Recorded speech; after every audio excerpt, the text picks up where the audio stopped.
réunion du comité. Excuse me, Senator Martin, I'm sorry. Yes. I think we need to ask permission now so that if start ringing the 30-minute bells, we can ask if we can continue for 20 minutes so that everyone has 10 minutes to vote, to get to their vote. It has to, everyone has to agree. Is this the same as that we will end the committee at 8:20, or is this you're asking about just with the bells? Whenever the bells begin, but you should ask beforehand so we don't have to do it when the bells do begin. Okay, I had that in my remarks. Good, thank you. Okay, perfect. Thanks, Shona. All right. Bonsoir et bienvenue à la réunion du comité. Good evening and welcome to the Special Joint Committee on Medical Assistance in Dying. I would like to begin by welcoming members of the committee, the witnesses, as well as those who are watching this meeting on the web. My name is Senator Yona Martin, and I am the joint chair of this committee with the MP Hedy Fry. Today, we are continuing our examination of the statutory review of the provisions of the Criminal Code relating to medical assistance in dying and their application. I'd like to remind members and witnesses to keep their microphones muted at all times unless recognized by name by the joint chair. A reminder that all comments should be addressed through the joint chairs. And when speaking, please speak slowly and clearly. Interpretation in this video conference will work like an in-person committee meeting. You have the choice at the bottom of your screen of either English or French. So this is the point that my co-chair was alluding to. So we will end at 8:20 p.m. this evening due to votes in the House of Commons at 8:30 p.m. If there are other votes in either chamber during our meeting, we will suspend the committee briefly. But the timing of all this, we will go. And as I said, if I need to leave a little bit earlier due to events in the Senate, that my co-chair will be graciously continuing where I leave off. So with that, I would like to welcome our witnesses for panel 1.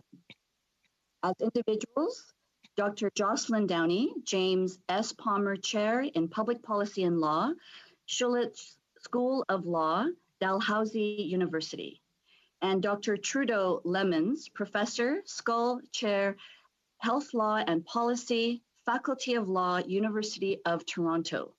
Thank you for joining us. We will begin with opening remarks by Dr. Downey, followed by Dr. Lemons.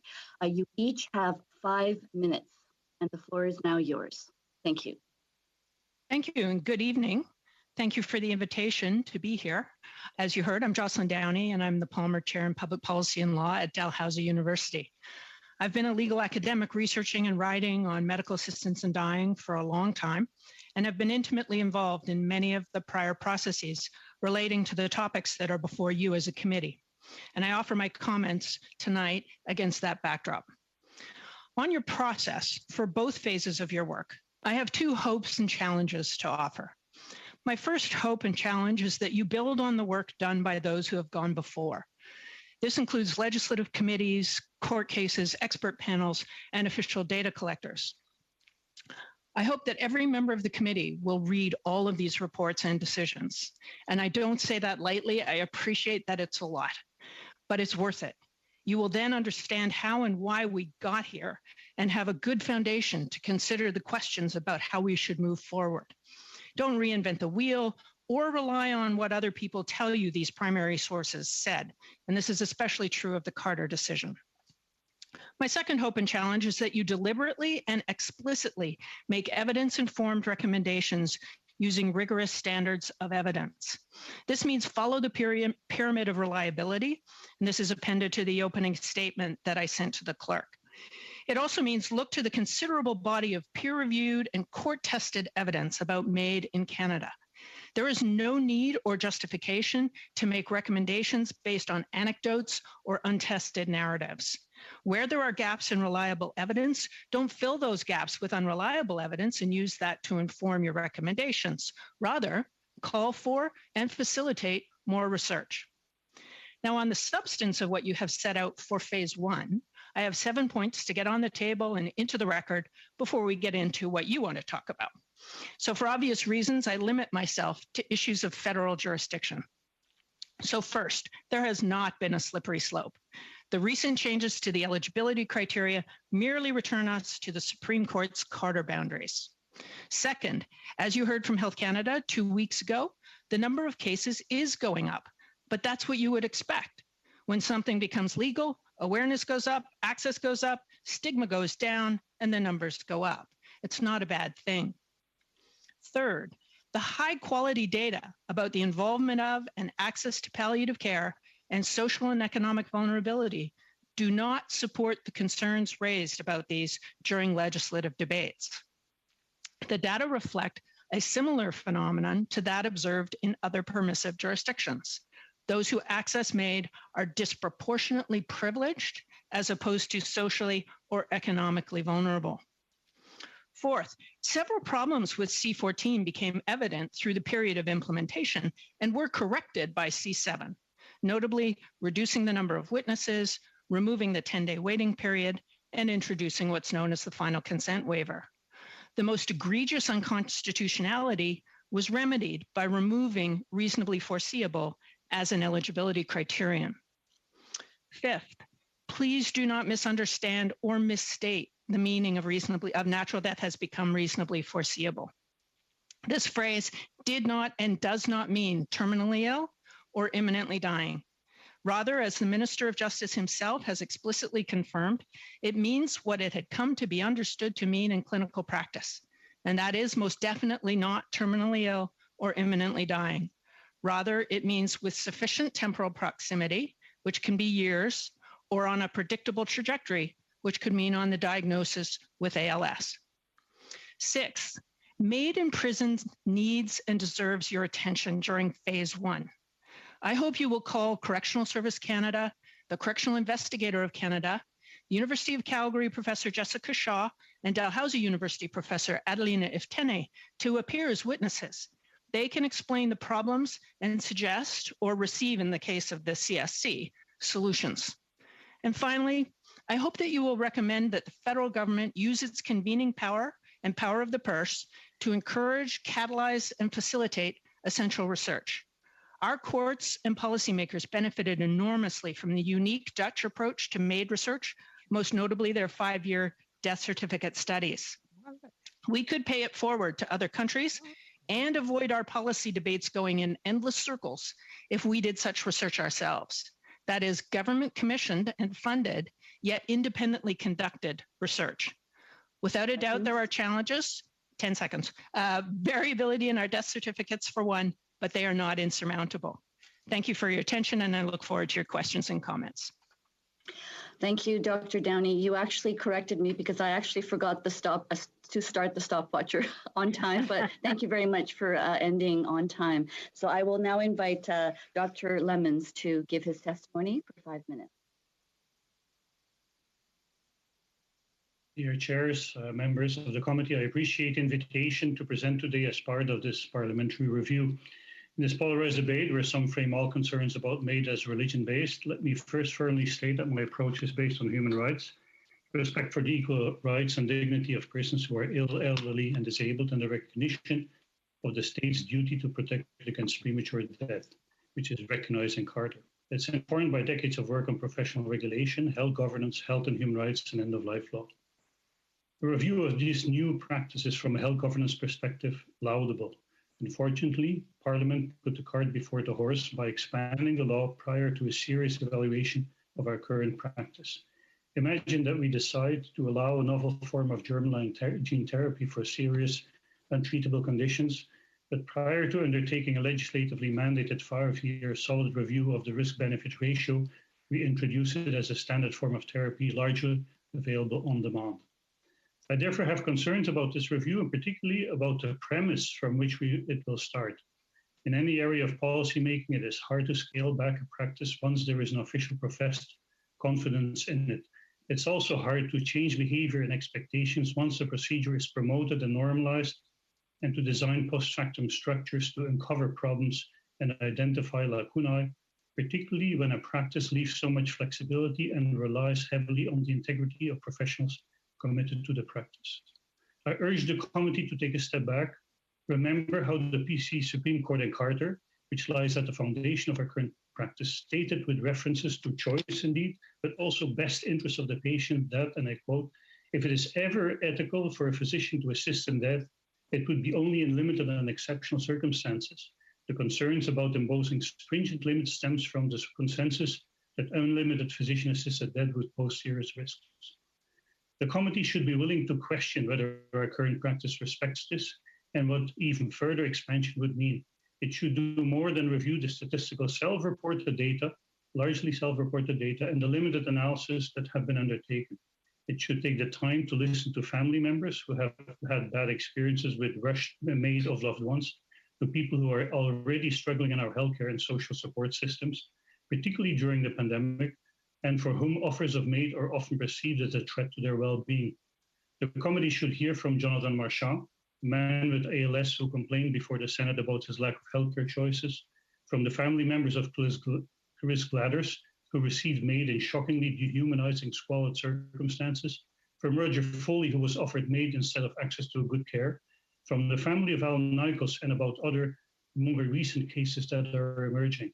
It should take seriously the voices of people with disabilities who experience the explicit promotion of MAID as a confirmation that our society prioritizes ending their life rather than providing adequate support and care. I urge you to be imaginative and ask the question how our societal and legal endorsement of a broad MAID practice may already be impacting on what we think our elderly and people with disabilities should do when they struggle, and solutions to their suffering are complex and not immediately forthcoming, and how this will impact how they themselves think about what they should be doing when faced with old age, fragility, and disability. I urge you to keep in mind the challenging health issues Indigenous people and racialized Canadians disproportionately face, the revolting situation in many of our elderly and long-term care homes exposed during the pandemic, and the lack of choices for elderly and people with disabilities. Think about that when exploring the risks of normalizing MAID as therapy for suffering, when critically analyzing the premise in our MAID law that capacity and informed consent procedures are already sufficient, providing sufficient protection against abuse. Many of these concerns about the impact of ableism are particularly long-term, but I mentioned already concrete examples of current concerns. How common are these? I suggest we need more robust data. The first Health Canada MAID report, however, should be a wake-up call. In addition to showing the normalization of MAID through the rapid uptake, particularly in some provinces, faster than in, for example, Belgium and the Netherlands, to countries with significantly more investment in palliative care and social support. The report confirms 30 seconds. Some of the concerns with our already broader than strict end-of-life practice. It documents, for example, various factors associated with unbearable suffering that lie at the basis of the more than 15,000 MAID requests. It includes fear for being a burden to family, friend, and caregivers in 34% of the cases, loneliness in 14% of the cases, 53% loss of dignity, a concept profoundly influenced by ableist perceptions that our MAID practice may stimulate, inadequate pain control or a fear of it in 54%, thus reflecting a possible lack of access to adequate healthcare and palliative care, and even in some cases, existential suffering. Okay, thank you, Dr. Lemons. I apologize for interjecting, but hopefully you will have a chance to answer questions. Mr. Arsenault, you are on the list for the second panel. Merci, Madame. So, yes. Thank you. No, I'm a federal MP. It's just that the interpretation state that witness Lemons is hard to hear, and she was just following the text for the questions. I think we should deal with this problem because I'd really like to hear Mr. Lemons as the other witnesses. Mr. Arsenault, or you are not Mr. Arsenault? That's what it says on your screen. In any event, Je suis Monsieur Arsenault, j'ai compris. I am Mr. Arsenault. Are you the next witness? I thought you were asking me if I was the next witness. No, I'm not. Apologize. So to the interpreters, the French translation was not as audible. I don't know if everyone else heard Dr. Lemons who were listening on the English channel. Okay, I see nods of heads. So, No. Dr. Non, Lemons. je répète ce que... No, I'm going to repeat what the interpreter said. What we heard was that the quality of sound of Mr. Lemons was not very good, and so the interpreter stated that she was reading the text that he had prepared. So it means that for the question period, there won't be a text, and we will need interpretation. So the sound quality of Mr. Lemons should be as good as the others. The joint clerks, Mireille, do we need to test Dr. Lemon's sound before we continue? Yes, we had already done an audio test and we had discovered some difficulties, but now the interpreters are asking if he could only speak slowly next time he answers a question, and that should possibly help with the translation. Okay, thank you. So Dr. Lemons, when you are speaking, please slow down and articulate as best you can. We appreciate your cooperation on this. Thank you very much. I hope that my comments will be distributed to the in translation to the Francophone members. Yes, it has been. Yes, it has been distributed already, but in your testimony today, there was some difficulty with translation. Ça n'a pas été distribué. It was not distributed. I was looking for that text, I'm sorry, the text that the interpreter said she was reading, and we did not receive that, I'm sorry. And so we had agreed about that we were going to work in a proper fashion, so it's a bit lamentable that I wasn't able to get that text this evening. No, it wasn't distributed. Thank you, Mr. Thoreau. May I ask Mark, the House Joint Clerk, whether translation of Dr. Lemon's testimony had been sent to all MPs? No, it has not, unfortunately, and it's not the witness' fault at all, but I think we received the said speaking notes just a few minutes prior to the start of the meeting, so that we were unable, therefore, to get it translated on time for the members. As for Mr. Lemon's sound, he's unable to use the usual headset provided by the House of Commons. So he has to use like the podcast mic that you see in front of him. So we have already tested him. I think it's the most, the maximum that we can do in the circumstances. So as Mireille was saying, if it's possible that Mr. Lemon speaks as slowly as possible, that could at least minimize the risk of losing interpretation. I apologize, but as I mentioned, we did everything we could. Thank you. Okay, apologies to everyone as well regarding the translation that didn't get sent to the MPs. And I saw Senator Kutcher, but I'm going to move on because of time. So apologies to everyone. So thank you for your flexibility and understanding today. And again, Dr. Lemons, please enunciate and speak slowly as best as possible. Thank you.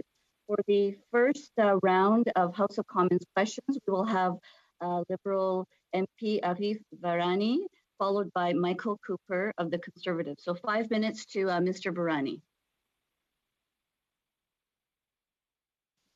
Thank you very much to both witnesses for being here. We appreciate your expertise and you contributing to this important study. I'm going to direct my questions to Dr. Downey. Dr. Downey, we heard some commentary, we heard it during the course of the passage of C-14, and it's again resurfaced today about concerns about ableism informing the concerns about C-14. And in respect to specifically persons with disability, that their concerns not having come to the fore. My view is a little bit different, given specifically in the Truchon case, we had two persons with disability actually seeking their autonomy to be validated by the court in terms of seeking to govern and control the timing of their own passing. Could you comment on some of these concerns with respect to ableism? Is that a fair concern from your perspective? And what safeguards are currently in place for persons with disability under the medical assistance in dying regime? Thank you. Okay. Yeah.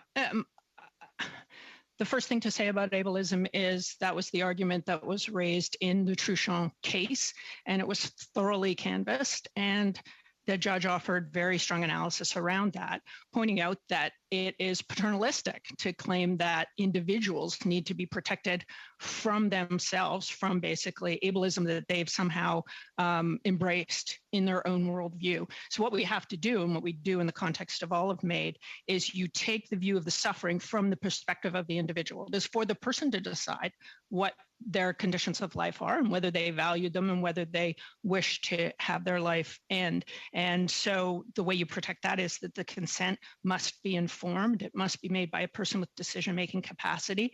All the alternatives have to be explored. One of the things about C7 is that, of course, for track 2, there are additional safeguards. You have to make sure that the person has been informed about and given access to supports and services that would address some of the concerns that might be arising from their disability, from the lack of services and supports associated with their disability, as opposed to their experience of their disability. You also have a condition that where it has to be seriously considered. That's an additional test that's been put in C7 to protect against the kinds of concerns that people have raised. So I'd say it's been canvassed, it's been analyzed, it's been adjudicated, and additional safeguards have been added to the legislation. Thank you. And I just have 2.5 minutes left, so I'm just going to try and ask you another question. So I think some of those safeguards that you mentioned answer in part what I was going to ask you next, which is that, is it sort of an unlimited sphere, or are there safeguards in place? And I think you've articulated some of the safeguards, and I think that's important. Can we speak about the data in terms of who is accessing MAID? We've heard even again this evening about concerns about people being pressured into this. From my perspective, having participated in some of the consultations prior to the advent of C14, I understood MAID to be a very carefully considered and well thought out process that people come to after really giving it a lot of due consideration, as opposed to some sort of rush choice. What is your experience, and how does that relate to the data that you've seen insofar as who is accessing MAID in this country since the advent of C14 over the last 5 or so years? Yeah, so one of the first things to stress is that MAID assessors and providers have no interest in pressuring anybody into having MAID. They view their role as respecting the autonomy of the individual in front of them, not pressuring them, checking that there's no pressure from external sources as well. And they take that very, very seriously throughout the process of the assessment. In terms of the data, what we have is what Abby Hoffman from Health Canada came and told you about 2 weeks ago, which doesn't indicate any basis for concern with respect to any kind of pressure being applied to people. We also have whatever data we have demonstrates now, there's a big study out of Ontario that was also mentioned 2 weeks ago, and I've got the reference in my notes for you, which is people talk about a concern that it is those who are socioeconomically disadvantaged who will access MAID because of pressure or because of lack of services. And the evidence we have shows it's quite the opposite. It is people who are privileged, just as it is in the other permissive jurisdictions. It is people who are privileged, not people who are socioeconomically disadvantaged or persons with disabilities and so on. So the evidence doesn't support it. And the practice that we see in talking to a body of assessors and providers, and as Justice Carter said, Justice Smith said in Carter, we rely on healthcare providers. We trust them for all kinds of things. And there is no reason not to trust them for this. Thank you. There's about 20 seconds. Are you finished? Yeah, well, I'll just use my last 20 seconds to say there's a very helpful amendment suggested by Senator Jaffer when we were dealing with C7 about tracking the data, including race and ethnicity. But I guess it'll remain to be seen. But your hypothesis would be that it's not having a disproportionate impact on that sector. And the point of doing the death certificate studies. Thank you, Mr. Virani. And so Michael Cooper, followed by the Bloc MP, Luc Thériault. Thank you, Madam Co-Chair, and thank you, Dr. Downey and Dr. Lemons. I'll direct my questions to Dr. Lemons. Dr. Romaine Gallagher, a palliative care physician and professor at the Faculty of Medicine at the University of British Columbia, wrote a paper arguing that in many instances MAID should be considered a medical error because the suffering that led to MAID could have been alleviated with palliative care and other methods of support. Having regard for the Health Canada report, and in particular the table indicating the frequency of 11 types of intolerable suffering. Would you care to comment on that?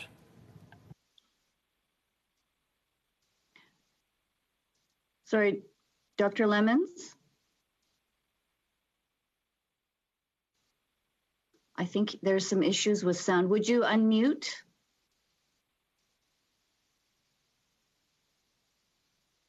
Yes, was a question for me. I was on the phone from the House of Commons. I tried this, I called in today.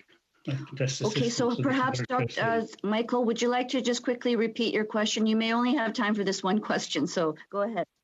Okay, Dr. Lemons, Dr. Romaine Gallagher. Point of order, Madam Chair. Yes.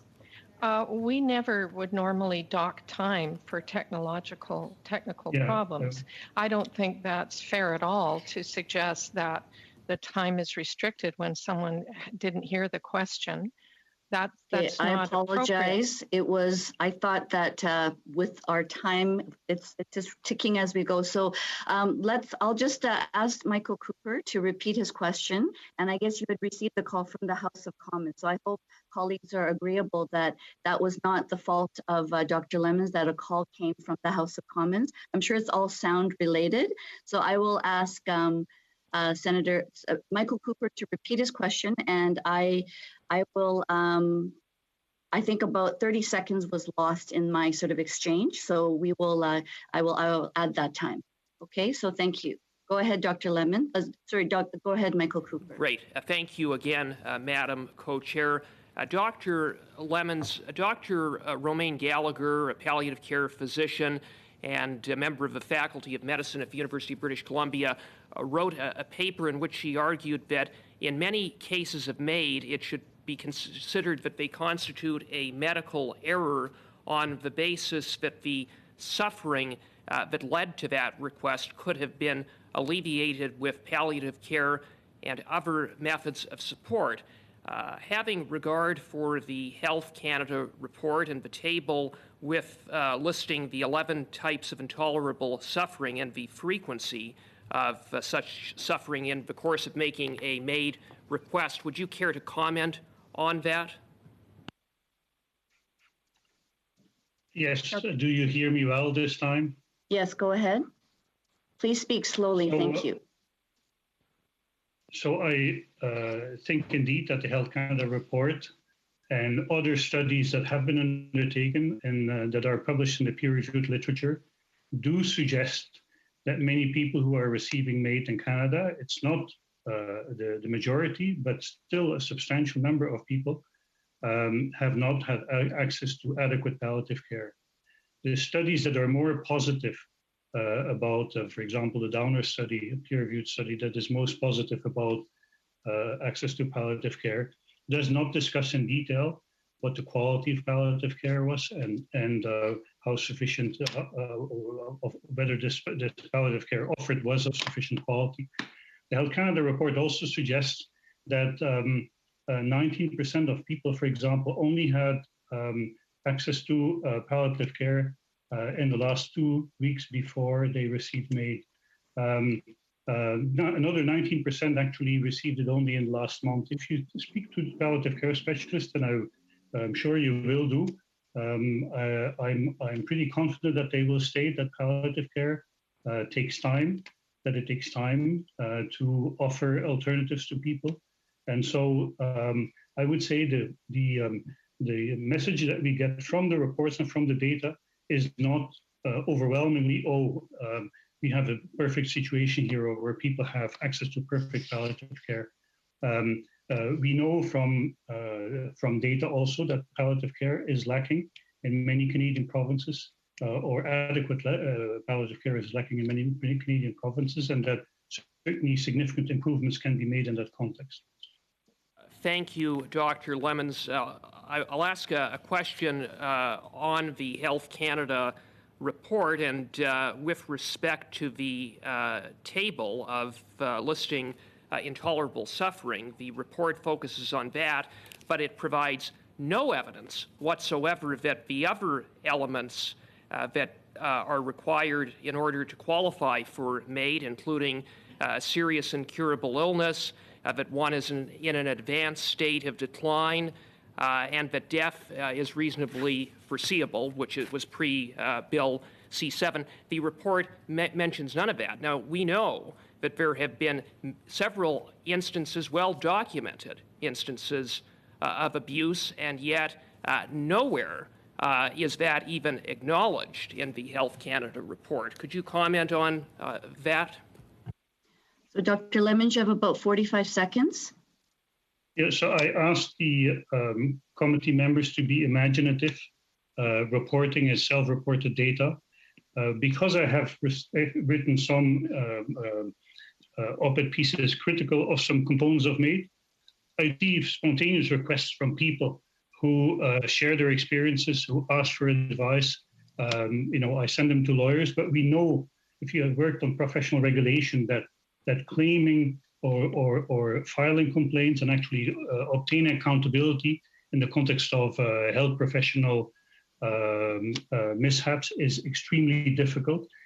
Okay, thank you, Dr. Lemons. Thank you very much. So we have next MP Luc Thériault, followed by Jenny Kwan. Senator Wallen, is this hand, we have our panel coming afterward. Okay, thank you. Go ahead, Monsieur Thériault. Merci beaucoup. Thank you very much. So, Professor Downey, I'd like to thank you because your methodological indications are really good at the beginning of this study. I would like to hear you talk about two things. First of all, I'd like to tell you that I'm quite in agreement with what you're saying in your statements, but I would like to have more details as to number one. There is no slippery slope, because your other notes have some end notes that explain this, but not this one. So I'd like to understand more about the fact that there has not been a slippery slope. That is because it's a legal claim. The eligibility criteria started out as grievous and irremediable medical condition in Carter, were shrunk by C-14, and then with Truchon, were put back almost all the way to Carter. So there's no slippery slope beyond Carter. We haven't gone beyond Carter. So that is why the footnotes would have been to the Truchon decision, I suppose, and to the Carter decision to show that the eligibility criteria, by taking out reasonably foreseeable, and certainly in Quebec, end of life, it actually doesn't take you beyond Carter. So I don't think we've had an expansion of the eligibility criteria for MAID in Canada.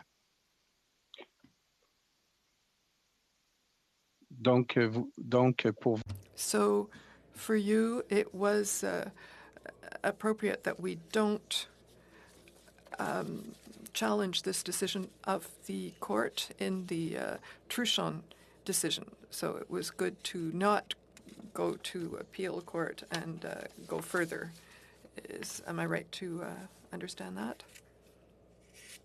Absolutely, and it's consistent with the early arguments that were made by Joe Arve and Menard and so on, saying that C-14 was unconstitutional. And then you had a very strong decision from Madame Justice Baudouin. So don't appeal, just get on with implementing MAID.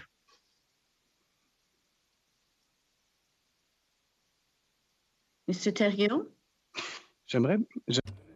I would like to hear you about point 5. You're saying that natural death, reasonable, foreseeable, does not mean terminally ill or imminently dying. That it is a kind of a foreseeable trajectory, but it was removed from C7, this criterion of natural death that is reasonably foreseeable, because it is not a medical term and it created confusion. But it's brought back in C7 with 2 safety provisions which indicate that there is a before and an after terminal phase of life or very close to life. So death is irremediably there, as opposed to a terminal phase of an illness, but that can go on for 7 years. So somewhere there is a coming back to this notion. Do you not consider that this is expressed in this way? So imminent death, be it over 3 months, as opposed to a death even in a terminal phase of illness. This could go on for 2 years, 3 years, 4 years. So I would like you to speak about this, because I don't know if we'll have enough time, but if we look at the senatorial report, we're talking about euthanasia and assisted suicide. So it's not for nothing. So euthanasia is for people in terminal phase of life. Assisted suicide is for degenerative diseases, which means that we're not yet in a situation where death is there, and it doesn't mean that the sufferance is unbearable. So why do you want us to remove that distinction, not in the act, but conceptually? And does it not lessen... Okay, well, maybe you can answer later. Would that not diminish the question of requests that are made earlier, anticipatory requests? To be super clear on this, track 1, track 2, the distinction is whether natural death is reasonably foreseeable. The minister has made it very clear that reasonably foreseeable means what it meant before C7, and it did not mean terminally ill or imminently dying. That's very, very clear. So it isn't that track 1 is only for terminally ill people. Yes, thank you, Dr. Downey. And I hope that does sort of end on a sort of a part at the end of your first statement. So we're going to go to Jenny Kwan for 5 minutes, followed by Senator Kutcher. Thank you very much, Madam Chair, and thank you to the witnesses for their presentation. My question is to Dr. Downey. Health Canada's first annual report on medical assistance in dying in Canada stated that, quote, data linkages which would allow for more in-depth examinations of the social circumstances of persons requesting MAID, such as geography, are also being considered to support improved practice and policy decisions for social services and for healthcare systems. Now, in your written submission, you stated, Dr. Downey, the high quality data regarding involvement of and access to palliative care and social and economic vulnerability do not support the concerns raised about these during legislative debates. The data reflect a similar phenomenon to those observed in other permissive jurisdictions. Those who access MAID are disproportionately privileged as opposed to socially or economically vulnerable. So my question is this: can you please expand on what you were referring to in this section of your written brief? And there has been misinformation perpetuated through debates, and you encourage taking an evidence-based approach. So what has your research revealed about palliative care or access to MAID for socially or economically vulnerable populations? And will the new data provisions brought in under Bill C7 help identify gaps in disproportionality? So I'll start where you ended, which is that the new regulations are going to be very, very helpful in exactly these kinds of issues, because for two things. One is they're going to expand what they're looking for, as was passed in C7. And the other is that Health Canada, as I understand it, is looking to make linkages between databases possible. And that should be something coming out in the fall on that, I believe. So that will help us get more data. I haven't said we have sufficient data yet. What I've commented on is the data that we do have doesn't yet demonstrate what people are expressing as concerns about vulnerability. We have the big study out of Ontario, which was all of the MAID deaths between June 7, 2016 to October 31st, 2018. And then there was another study, the Radlmeyer paper, which is also referenced in there. That's the data that's the best data that we have. And it is high quality data, and it demonstrates the point that I made, which is it's a practice of privilege at this point. There's reason to be concerned actually about lack of access for people who are socially and economically disadvantaged, as opposed to inappropriate access, too much access. So I fully support more research. I hope one of your recommendations would be to follow the Dutch model. And I would note, maybe if I can quickly, look at the Dutch versus the Belgian approach to getting the data. They do something similar in terms of death certificate studies, but in the Netherlands, it's funded by the government and then done by independent researchers. In Belgium, the researchers have to go and find the research funding to do it. And as a result, you see it's much more uneven in Belgium than it is in the Netherlands. You have it clockwork every 5 years out of the Netherlands. It's got amazing response rates. It's really, really robust data. So look to the Dutch researchers who've been doing this for 25 plus years for how to do it. And that will get us even more information that we need than will be available through the Health Canada process. Thank you very much. It's very helpful.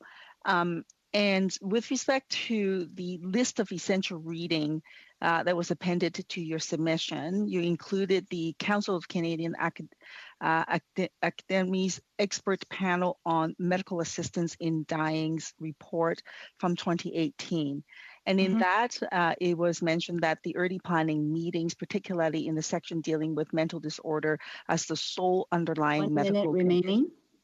Okay, and so with respect to that issue, can you provide more details for the committee as to some of the challenging areas identified by the working group where there were disagreements, and just expand on that a bit for the committee's benefit? Okay, Dr. Downey, 40 seconds. 40 seconds, okay. Well, it's phase 2, so you will be coming back to this. That's why I didn't go into it in my actual remarks.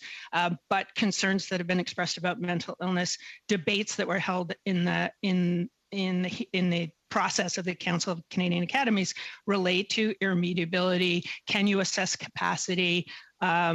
Is there discrimination against persons with mental disorders if you don't allow them to have access? All of those issues were canvassed, and then also I'd say they're in Truchon.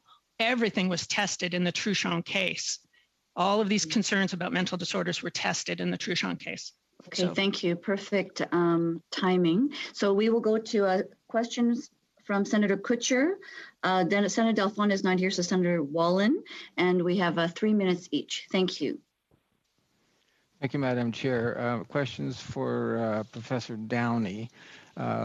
Want to pick up, however, where our colleague Therio left off, importance of using best data that we have. Thank you for underscoring that, and that the plural of anecdote is not data. In the Carter criteria for MAID access, consideration was the phrase grievous and irredeemable condition. Given your extensive study of this issue, what does this phrase mean, and who ultimately decides if a condition is grievous and irremediable? And then I have a second question. Okay, so I don't think that the government got it wrong when they defined it as illness, disease, or disability. They tried to give clarity to the concept of condition. And so that's what we have, and I think that that's what we should continue to work with. On who decides if it's grievous and irremediable, I mean, it is for the person to decide if their suffering cannot be relieved by any means that are acceptable to them. Suffering is subjective. Now, the clinician can determine whether a person's condition can be alleviated by the provision of antibiotics, for instance, or by surgery. That is an objective clinical determination.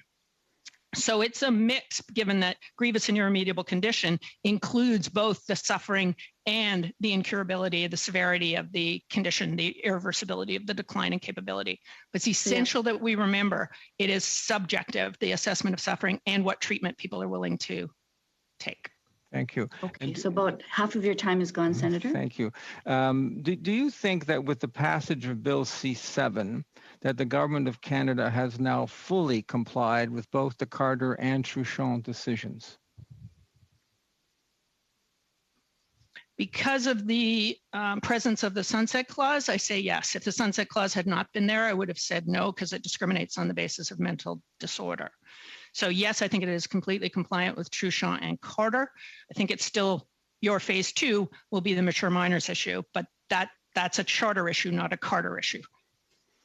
And thank you for that. In your extensive experience on this topic, are you familiar with the solid data that shows that MAID providers are actually trying to pressure individuals to receive MAID? Okay, 30 seconds, Dr. I have seen no evidence whatsoever that has been tested. People have made allegations, but never has it been tested in front of a College of Physicians and Surgeons or a court. So, no. Thank you. Okay, thank you. And Senator Wallin? Thank you. Just to follow up on Senator Kutcher's note that anecdotes do not equal data, is there in your mind a serious number of MAID requests that have been put forward due to lack of access to palliative care? There is absolutely not evidence of that. And one of the things that happens is when you request palliative care, if you happen to be in a position where you haven't been offered palliative care before, if you request MAID, one of the things that the clinician is legally required to raise with you is the option of palliative care. So it's very important to know that, to recognize. So no, people are not doing that. I want to just follow up on the whole question of privilege, but from the other side of the coin, if you will, that the concerns that we hear is about lack of access, depending on where people are, maybe regional if you live in a rural setting as opposed to an urban setting, that's in fact a number of people certainly that have come to me personally. Again, that's anecdotal. I would like to know what you know about lack of access for people requesting MAID. The concern I have about lack of access is principally in relation to institutions which are not allowing MAID because they are religiously based or they are palliative care organizations which have taken the position that no MAID should happen within their walls. That is what I see as the problem. I didn't raise it because that's a provincial jurisdictional issue, but it is a really serious concern. The other thing I would note is, and this goes to, I think what you're concerned about, is that it's actually people who are disempowered, who if you don't know about MAID or you don't feel like you have a lot of power, you aren't going to ask for it. Whereas someone like me, someone like everybody on this panel, you're just going to say, I want this. You've been out there saying that for advance requests, right? We feel empowered to ask and advocate for ourselves and access. And so I think it's people who are disempowered who aren't getting access. On the whole issue of advance request, it seems to me that if that became a more common way to approach this whole issue of MAID, that it would resolve that concern about people and whether or not they've actually chosen this freely. Dr. Downey. 40 seconds, Dr. Downey. I think one thing it would open up is conversations about end-of-life decision-making. And people can choose to end their lives in all different kinds of ways. Some will have MAID, some will not. Some will have an advance request, some will not. And by being able to discuss it sooner, which is what you can do when you have an advance request, you can have the discussion of palliative care and everything else earlier in the process when people aren't desperate. Thank you. Okay, thank you. I won't need to time myself. I'm going to just use my 3 minutes and ask Dr. Lemons a question. And then actually the bill that I'm sponsoring in the Senate is up. So I'm going to have to go right after without hearing the answer, but read the testimony. So Dr. Lemons, you said in a testimony for C7, the bill moves Canada beyond the most liberal MAID regimes in the world and fundamentally alters long-standing legal and ethical norms of healthcare practice. I'd like you to elaborate on that statement and just your concerns that you have as to where Canada is and evidence that you may have that counters what you are hearing so far. Thank you. Yes, so this is a quote from an article we wrote that I hope that the committee members will read. It is indeed the case that in Belgium and the Netherlands, physicians have to agree that there are no other reasonable options left. In the Canadian context with Bill C7, we now have a requirement that the physicians have to evaluate whether the patient seriously considered it. But I would say that the obligation or within the healthcare system to provide MAID when patients reject reasonable options for care is actually unprecedented. There are other forms of healthcare. High-risk procedures where physicians actually would not be allowed and would be a violation of their professional standards if they immediately provide access to procedures that have an inappropriate risk-benefit balance. So it's interesting that we now have idealized a practice of ending the life of a person where we actually we obviously respect people to refuse treatment. That's an inherent right that people have to refuse treatment. But that's based on the notion of autonomy and also the right to be free from bodily interference. In the context of MAID, we're talking about something very different. We're not just talking about the right to refuse treatment, we're talking about the insistence that we actually obtain a life-ending procedures of physicians. And so, yes, it constitutes a departure from the role that physicians play in the determination of the adequate standard of care. So I think it's unprecedented, and it's not in line with how even the most liberal regimes, Belgium and the Netherlands, provide access to, at least in its legal provisions, to medical assistance in dying. I can also, if I still have 2 minutes about the evidence of Belgium and the Netherlands. So Dr. Downey says there is no evidence of that vulnerable people are at risk. I would contradict that. I would say that there are clear changes that have been happening in access to medical assistance in dying in Belgium and the Netherlands in the last decade. We see increasingly people who are not close to that receiving access to medical assistance in dying for example, what has been termed the new concept of polypathology, a variety of ailments. We see clearly evidence that the people who are receiving MAID for mental health are people who are lonely, isolated, and represent socially disadvantaged people. And I would also urge the committee to look at a recent, very large study looking at the way in which elderly people above 50 years in the Netherlands are increasingly inclined to ask for medical assistance in dying, euthanasia, even without a clear identifiable illness that would provide access to them under the law. And the researchers who did the study send out a warning sign saying, we have in that population a very substantial number of people who are socially disadvantaged, who are less educated, less financially wealthy. So I would say, yes, there is evidence that suggests that in the long term, the practice, as has been identified in an early Ontario study, that indeed indicates that, in this study, that the people who asked access to medical assistance in dying in the early days in Ontario were privileged, higher educated, often were in a relationship. So I'm not denying that kind of evidence. That's certainly the case. It doesn't mean that there are no further risks along the road and that there are no risks to vulnerable populations and to people with disabilities and to people with mental illness, socially disadvantaged people. Thank you, Professor Lemons. I think we have come to the end of that time, and there are bells ringing in the House for votes, but we have had unanimous consent to continue for 20 minutes. So we have 10 minutes in which to vote. So right now I'm looking at the bells, and I think I just wanted to give you a heads up, everyone, so that you know what's going on.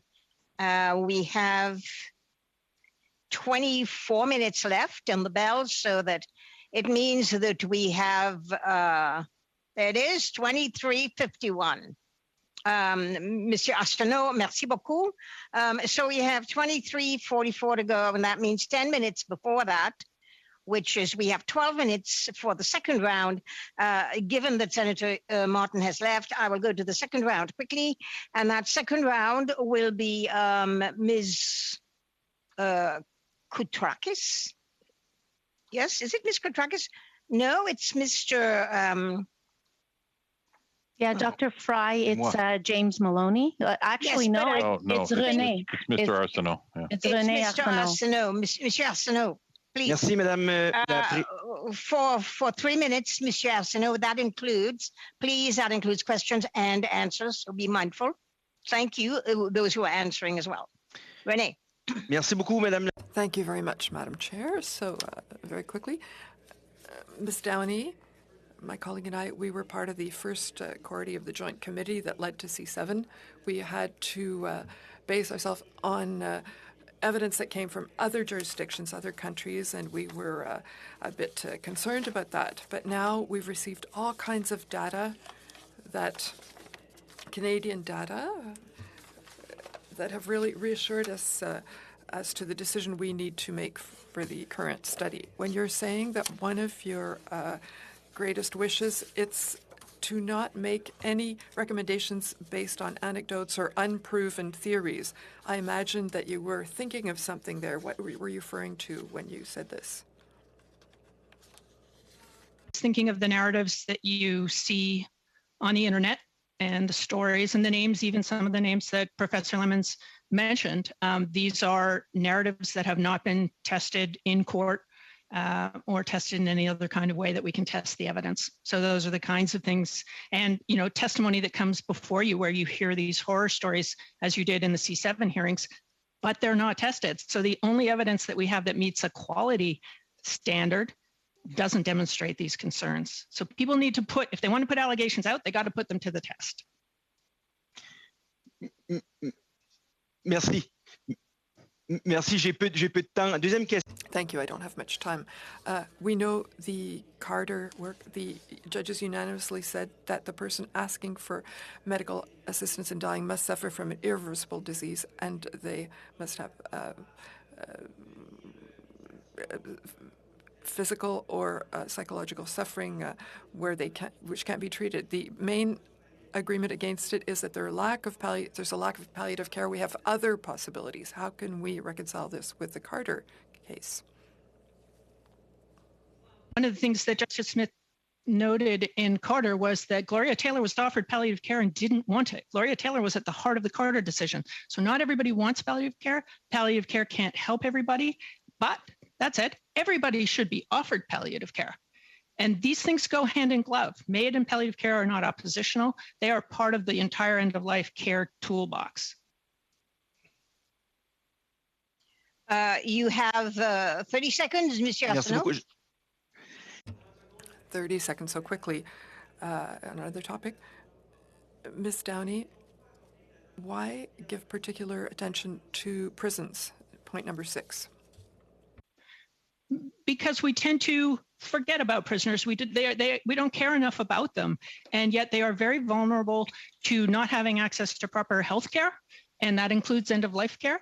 We have some reports that give us reason to be concerned about what's happening in prisons. My concern is that they're not getting proper access.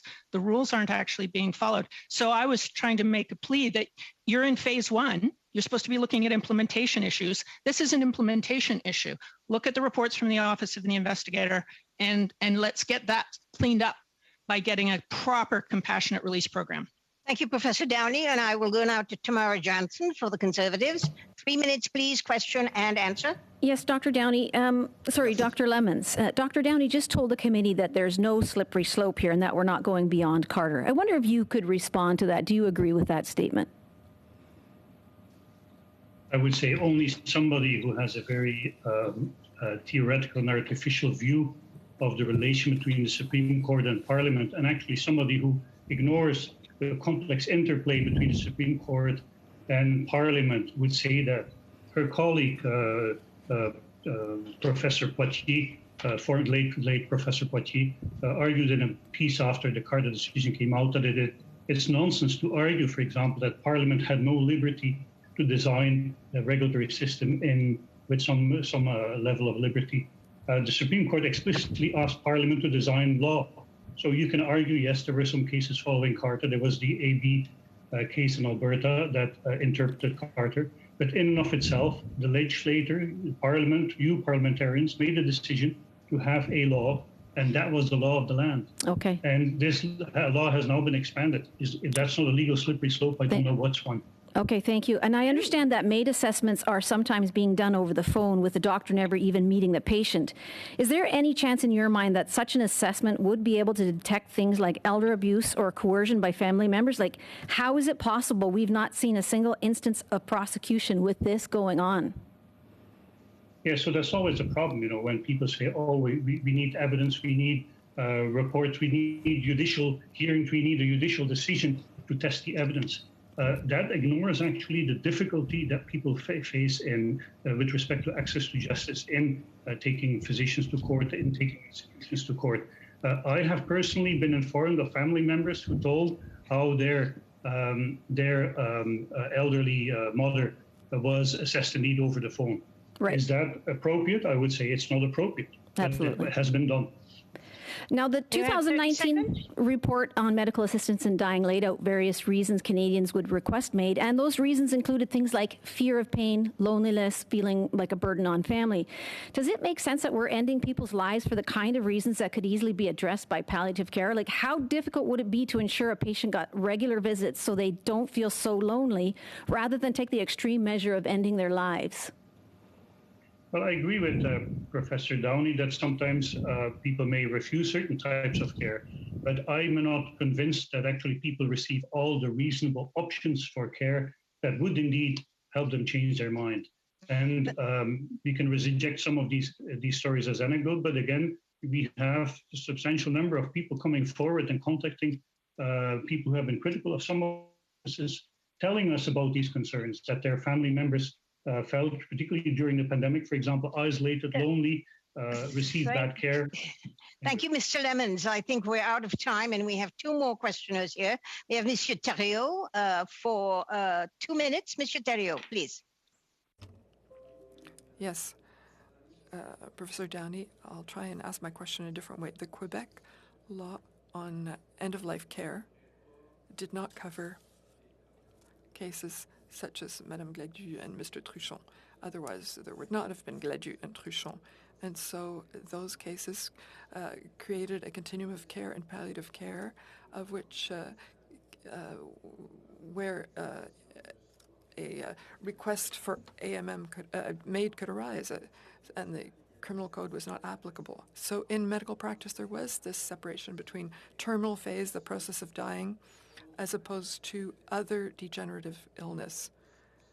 And that's why I was asking you earlier, are these two safeguard regimes, are they maybe not specific enough? Would you not agree and say, well, 12 months and less prognosis and 12 months and more, 90 days for the two safeguard regimes? Would that not be more specific? Because coming back to reasonably foreseeable death, it's coming back to a concept that we excluded and that is impossible, for which it's impossible to do a prognosis. So 12 months and less or 12 months and more, that would be much clearer and more specific, and we could move forward. Doctors are used to giving prognosis. Yes, you have 30 seconds. 30 seconds. Okay. First off, to your point, end of life, Quebec was different. So when I was talking before, I was talking about the difference in the federal regime. Quebec was end of life, truly end of life. So it is a different change. Absolutely.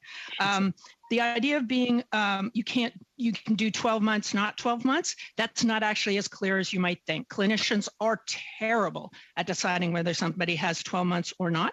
The other is that we do now have an understanding of reasonably foreseeable. So my hope would be that Quebec will embrace the actual federal regime, which is two tracks that are premised on reasonably foreseeable, not as an eligibility criteria, because it was rejected as unconstitutional as an eligibility criteria. But what it is it's a decider as to which track you go on. It now has an understood meaning, and it can be used to determine which track you go on as opposed to eligibility. So it's not unconstitutional, and it's actually clearer than 12 months. And 12 months would be unconstitutional. Thank you, Professor Downey. I now go to Ms. Kwan for 2 minutes, please. Question and answer. Thank you. I just want to go back and ask Dr. Downey on the question around data. And you mentioned earlier about the Netherlands versus Belgium, and that Canada can, in fact, learn something from that. So do you have any sense of what kind of resources did the government in the Netherlands provide to get this research and data done?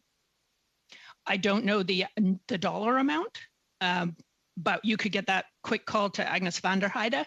And she is known, she's testified before. She would have this precise numbers that go with doing that review. Thank you. So I'm afraid I don't have the numbers. Okay. And perhaps that's something committee members could... I could get it. if you could, that would be great. If you could submit that information in a written format to the committee, and any other additional information that would be valuable for consideration for recommendation, that would be very helpful. I only have a tiny bit of time left, so I just want to give you the last few moments to respond back to some of the differing opinions that was offered at committee just now today. Yeah, one, I regret it descends to ad hominem, but to the points, the notion that there's no liberty to disagree, for Parliament not to disagree with the courts, of course, I have not said that. So put that aside, they can disagree. It's that the Parliament doesn't have the authority to put in place a law that is unconstitutional. The other thing I would say is on the evidence is look to Carter, look to Truchon. They reviewed all of that evidence that has been talked about as if we have different views of it. And I would say, don't take my view, don't take Professor Lemon's, look at the court proceedings where these very witnesses, these very authors of all of these papers were actually in front of Justice Baudouin. They were in front of Justice Smith. And so she heard them and they were tested, and they both made judgments as to the reliability and also, really importantly, the relevance to Canada, because these are different countries, jurisdictions, systems, and they were both saying we have to look to Canada and assess it all in our context. So go to the primary sources, look at the judgments. Thank you very much to both witnesses, Professor Lemons and Professor Downey. We had said we would leave so that we have 10 minutes to vote. We are now coming up to that 10 minutes left in your vote. And I know that we're going to have bells again coming up very, very soon. So I think it may very well be that we have very little time to come to our second hour. And so I will say to the two clerks, I am very sorry that we have witnesses lined up to speak, but this is the nature of the beast at the moment with votes. So I want to thank the witnesses for coming. I want to thank everyone for being respectful with their questions. And I want to say that I think this meeting should now be adjourned. Thank you very much. Point of order, Madam Chair. Yes. I know we have to go to votes now, but do we know for sure that we have other votes that would interfere, or should we not be suspending and seeing if we can come back? I am told by the whip that there, by whip's offices, in fact, that there is going to be another set of bells coming up very soon. And I think it's, what is it, at 8 o'clock? That we will have bells coming up. So that means that's going to be another set of votes, and we just won't have the time. I am sorry. I would love to continue, but resources have to begin again. People have been waiting for 8:30 other committees. So I am so sorry, Ms. Finley. I would love to continue with this, but I want to thank you all again. And I think we may have to talk to each other soon. Because we're going to be hopefully not having, or we're not going to be having another meeting, and we may have to contact each other with regard to our decisions that we made on other issues. So thank you very much. Bye, everybody.